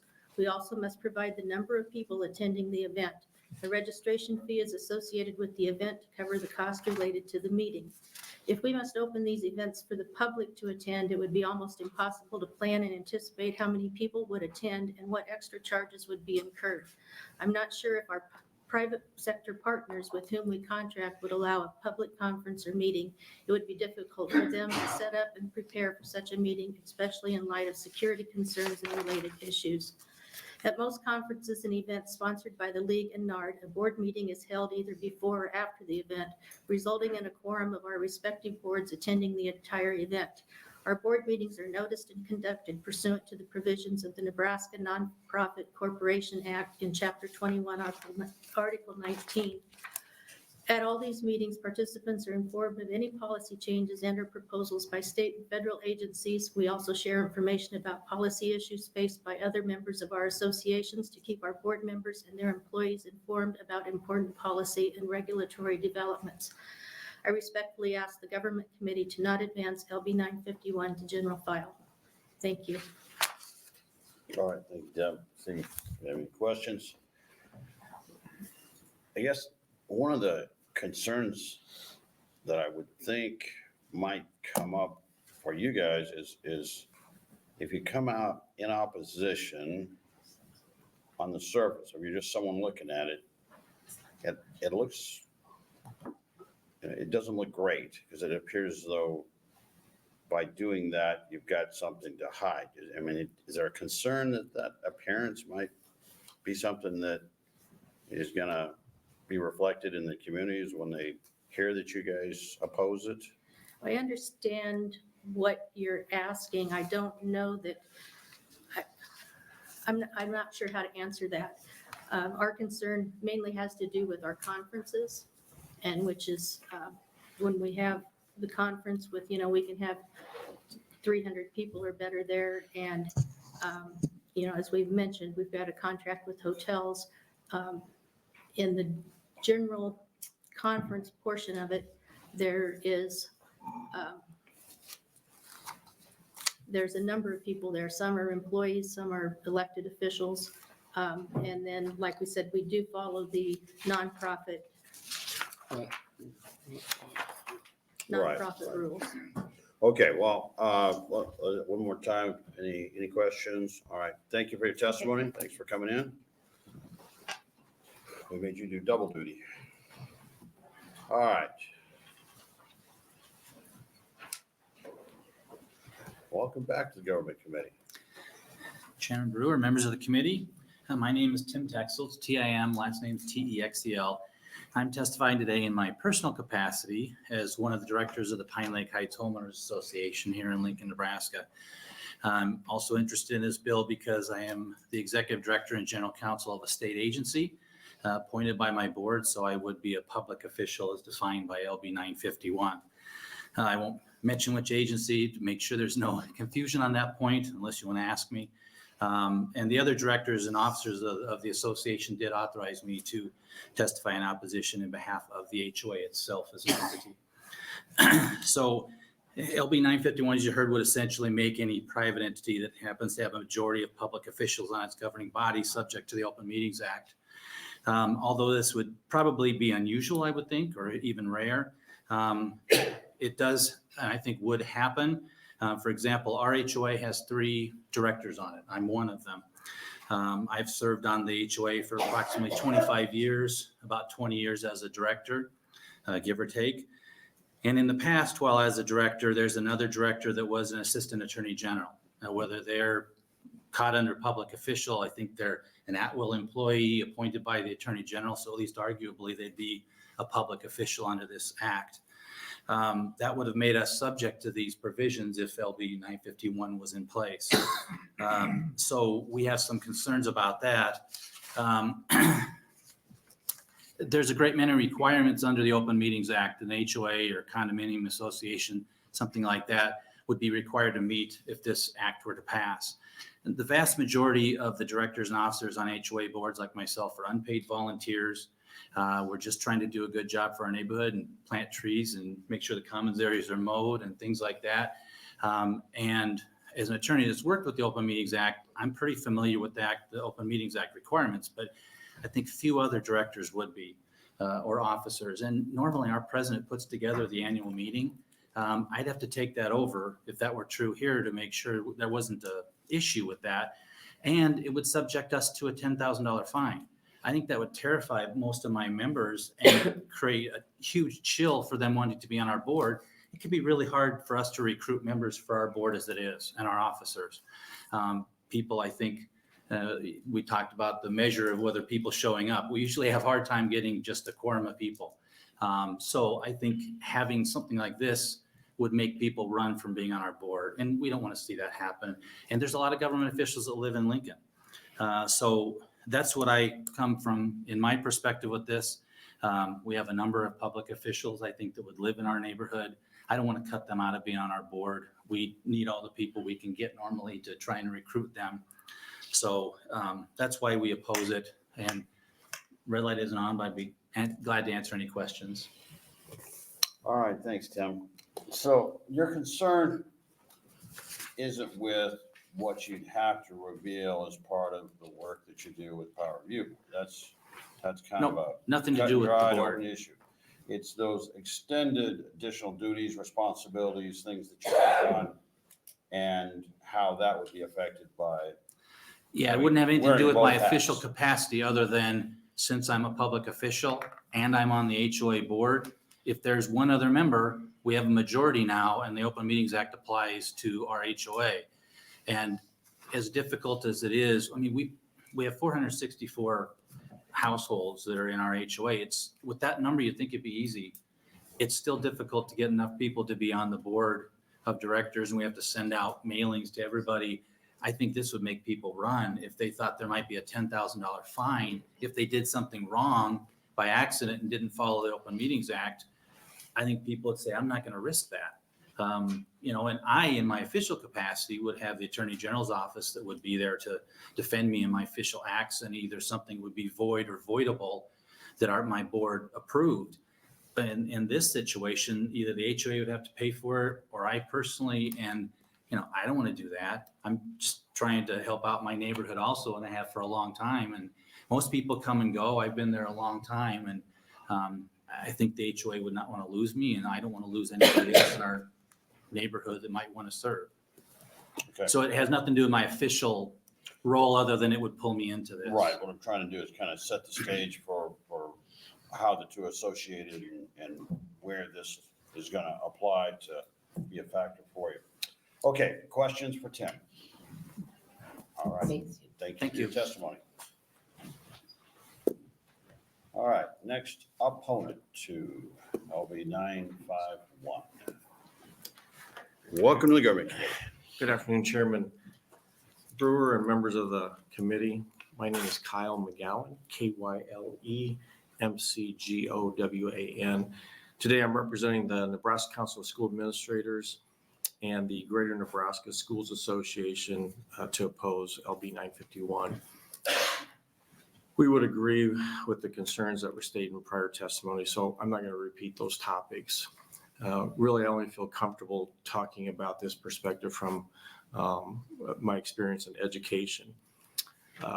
As a former superintendent at a school district, I included my principals, my activities director, my maintenance director, my IT person as upper level management. And the bill refers to upper level management. So you might need just a more clarification of what upper level management means. Each of those categories I just mentioned, whether it's an elementary principal or a maintenance person, has groups that they go to with their colleagues to talk about topics relevant to them. We would interpret this bill to say that those group meetings would require open meeting accommodations or to follow those laws. So that's a concern, and maybe that could be answered also in what the definition of a quasi-public entity. So if the activities directors in our conference got together to decide where who's gonna host the conference basketball tournament, would they need to post that meeting and invite the public to it? Which, by the way, if that was the topic, they'd probably fill up the gymnasium. So we oppose 951, and I try to answer any questions that I could. All right, thanks, Kyle. Let's see if we have any questions for you. Questions for Kyle? All right, thank you for coming in and testifying. Thanks. All right, next opponent to LB 951. Welcome to the government committee. Chairman Brewer, members of the committee. My name is James Dukesher, JAMES DUKESHERER. I am the Director of Government Relations for the Nebraska Rural Electric Association. Our association represents 34 rural public power districts and electric cooperatives throughout the state. And the more than 1,000 dedicated employees of our system serve 240,000 meters across nearly 90,000 miles of line throughout Nebraska. The NREA is an association representing rural power districts, and as such, our board, made up of elected power district board members from across the state, which are identified under 541 as public officials who would fall under the bill. Like any association, we have quarterly board meetings. We have committees. We've got a communications committee that discusses our Rural Electric Nebraska magazine. Goes out to 50,000 copies every month, one of the largest magazines in the state. We've got a legislative committee that discusses issues that come before the legislature. We have a job training and safety committee that addresses and leads efforts to promote safety training to the line workers across our membership. Among other things, these meetings allow our members to get together and discuss the direction of the association, network with one another, and discuss the issues that impact the electric industry. Sometimes we have frank conversations about the direction of our association. Our members come from within the electric industry, and they pay dues to our association. Under this bill, we could have members, have non-members that could attend our meetings and they could have some of the association benefits without paying those dues. This bill, from the electric industry's perspective, doesn't just apply to the NREA. It also applies to a number of other organizations. Our managers of our power districts get together regionally in small groups sometimes. It would impact them. There's a statewide group called the Managers Association where they meet, I believe, every other month, and they come together and discuss issues together. The Nebraska Power Association would fall under this bill. The NPA is a CEO, it's made up of the CEOs of public power agencies from across the state where they can come together. In fact, in early 1980s, the NPA was created and recognized by state statute as a way for public power to meet together to resolve territorial disputes. The legislature said, get these issues solved or we'll solve them for you. So the NPA was created. This group has CEO level conversations about issues between utilities, mutual aid plans during emergencies, legislative issues, and a lot more. Likewise, these meetings, they're not public and they shouldn't be, and they wouldn't be as productive if they were. So it's for these reasons that we oppose LB 541. Thank you. Okay, thank you, James. Let's see if we have questions. All right. Thank you for your testimony. Okay, opponents to LB 951. Welcome to the Government Committee. There. Good afternoon, Chairman Brewer and committee members. My name is Courtney Wittstruck, COURTNEYWITTSTRUCK, and I'm the Executive Director of the Nebraska Community College Association. So I'm testifying today in opposition to LB 951 because the burdensome impact of this bill would likely serve to disincentivize Nebraskans from serving their communities in public office and on private boards. The Nebraska Community College Association, or NCCA, represents 5 of Nebraska's community colleges whose service areas cover the entire state, stretching from border to border, east to west, and north to south.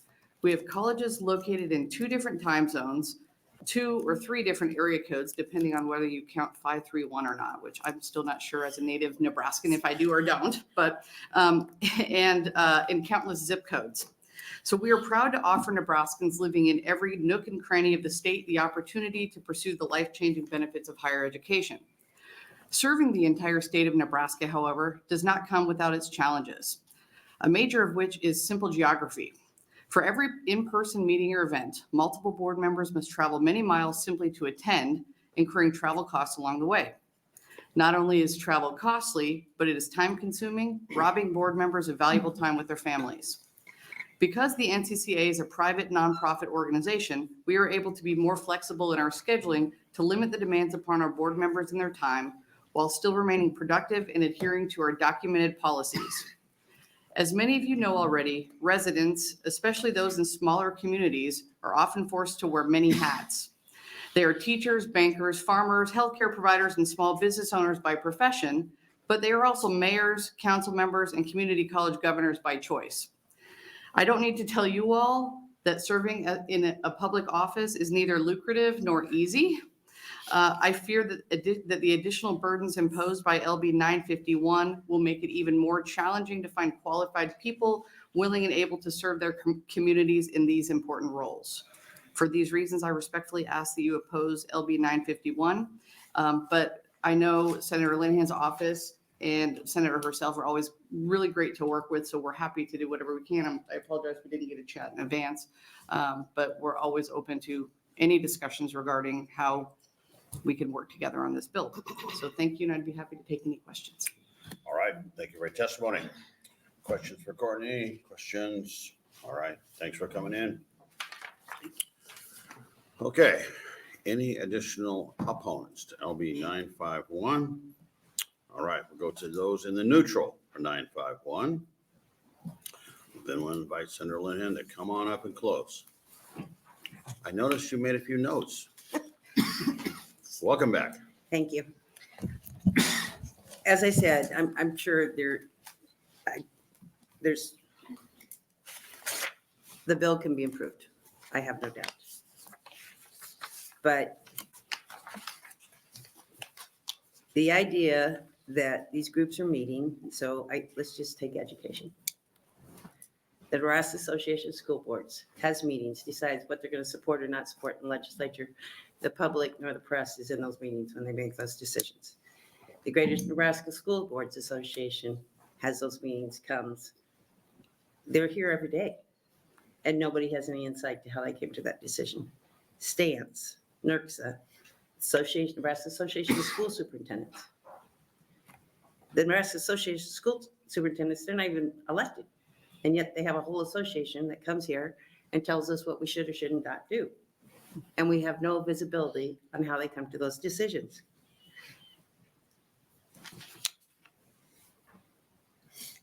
I also have a new idea.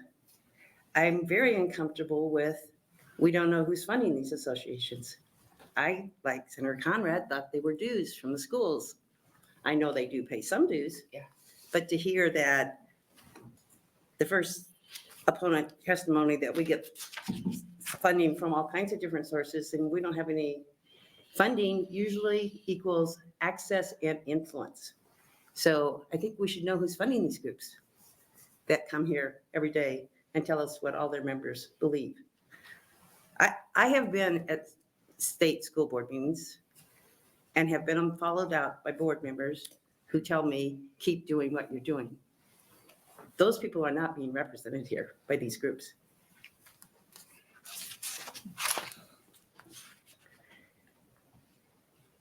Mr. Cannon's example that the Board of Emeritus has 2 elected officials on it. I think we should be concerned if there's 7. If there's 7 elected officials on a private board, that's problematic because that's influence.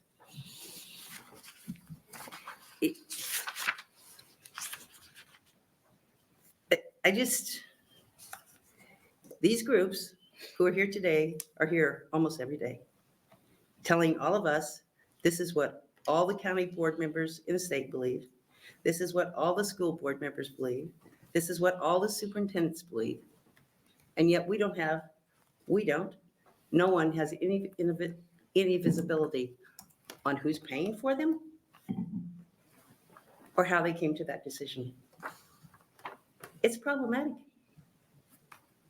And no, I don't, church councils, well, that's not what we're doing here. And frankly, that's not what their concern is. They don't want us to know how they get to the decisions that bring them in front of our committees and put them in the lobby upstairs or down the hall, I'm sorry, telling us this is what we have to do because their whole association is there. We need some visibility on what they're doing. Thank you. All right, thank you for your testimony. See if we don't have some questions here. Questions? All right. Thank you. Thank you Thank you. for bringing this bill. Thank you very much. All right, we're going to have a quick reset. Oh, I need to read in on LB 951, 0 proponents, 4 opponents, 1 in the neutral, and that will close our hearing on LB 951. And we'll reset for LB 998. Okay, come on, let's go.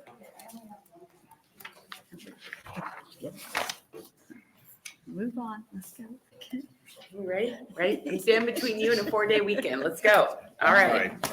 Welcome to your government Yes. committee. Hi, Chairman Brewer, members of the committee. My name is Danielle Conrad, CANIELLE, Conrad, CONRAD. I'm here today representing North Lincoln's 46th Legislative District to introduce LB 988.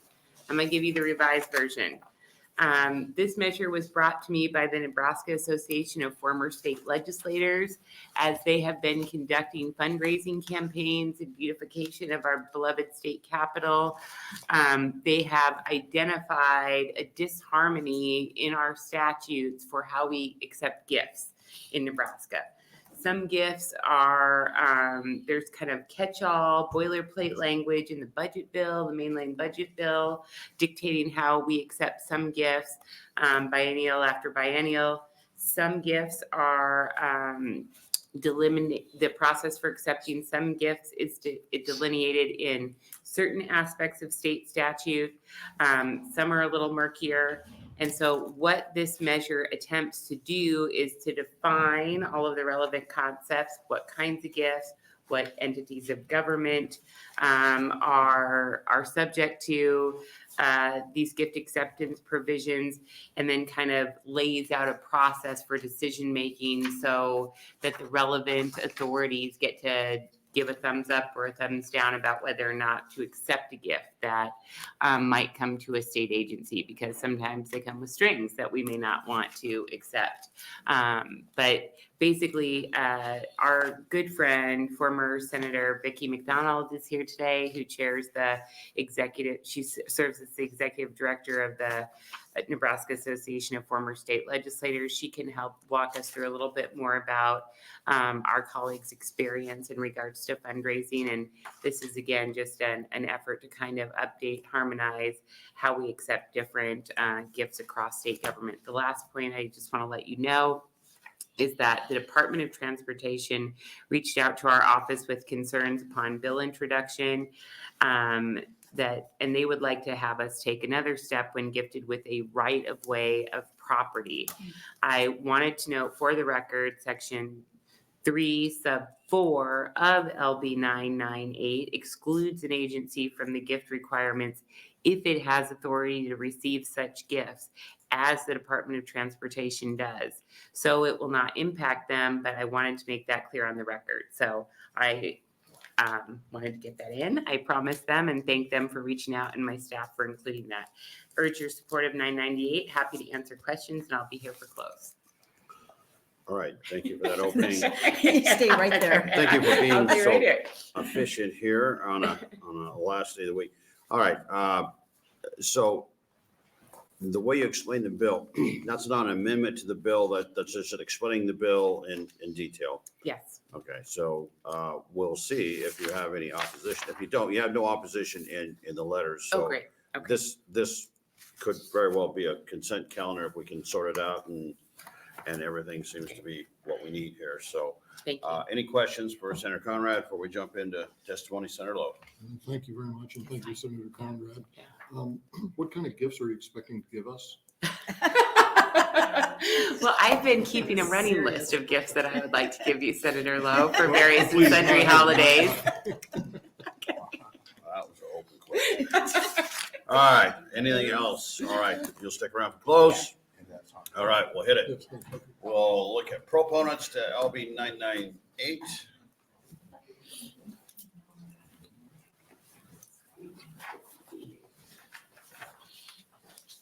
Welcome to the Government Committee.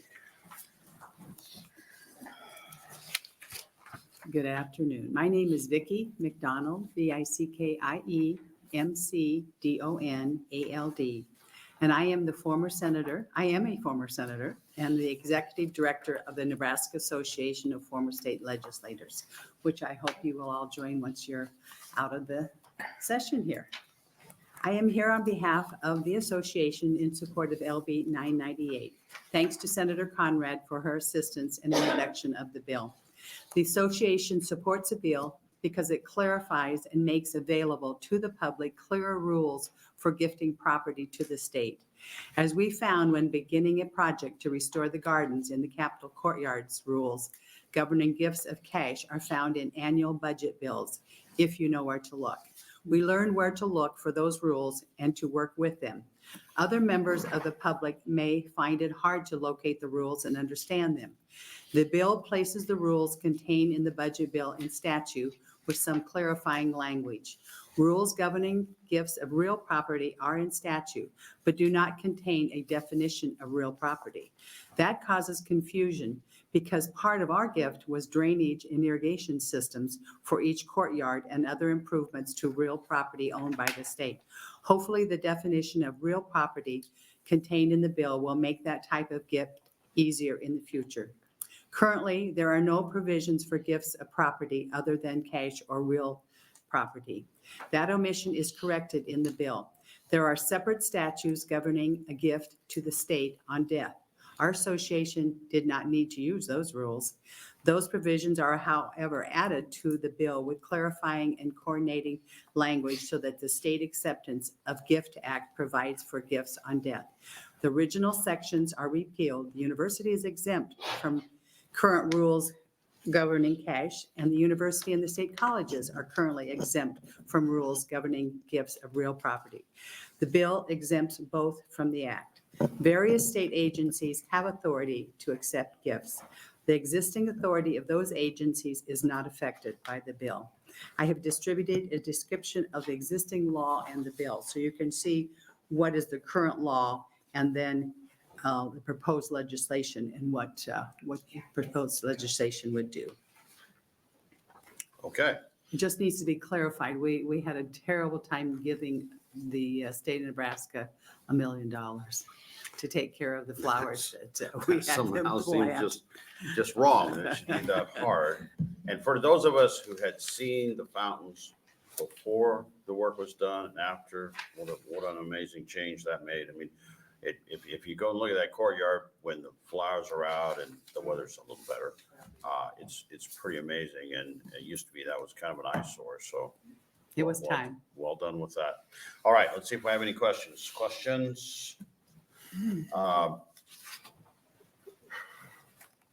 I mean, this seems so logical. All right. Well, thank you for your testimony. I think we got an easy one here. Thank you. Appreciate it. Okay. Any others testifying in support of LB 998? All right. Anybody in opposition? Anybody here in neutral? All right. Senator Conrad, come on back up. Again, we had 0 in opposition, 0 opponents, and 1 neutral is all we had. So Very good. Thank you, Chair Brewer, and thank you to Senator McDonald for being here and sharing that experience and chairing the Former Legislators Association. I just wanted to quickly say on the record, as I was starting my career in public policy, Senator McDonald was a member of the body, and she was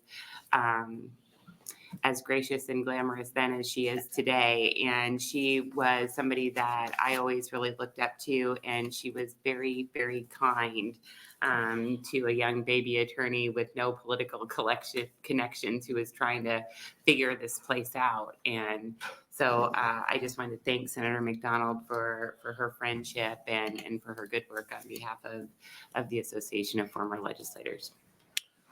Well, let's do this. If you want a cover letter for me, let's see if Okay. we can't get this on the speaker's consent Very good. calendar. Thank you. It's where it needs to be, and let's see if we can get that on. All right. Any questions for Senator Conrad before I let her go? Yes. Uh-oh. No, it's just an observation. I'm hoping that I can be subject to 2 adjectives like gracious and glamorous. It's quite a compliment. I think we can make that possible. All right. That will conclude our hearing on LB 998, and we'll go ahead and clear the room and get ready for an exec.